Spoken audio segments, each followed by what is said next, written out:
In this video, we will talk about how to fix folder black background Windows 10. Method 1. Refresh File Explorer. Right-click on bottom bar. Select Task Manager. Scroll down. Right-click on Windows Explorer. Select Restart. Check if the folder background returns to normal. Method 2. Delete the thumbnail cache. Right-click on Windows icon. Select Run. Type Clean MGR. Click on OK. Scroll down and check Thumbnails.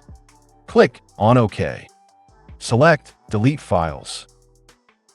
Now click on Windows icon and restart your PC.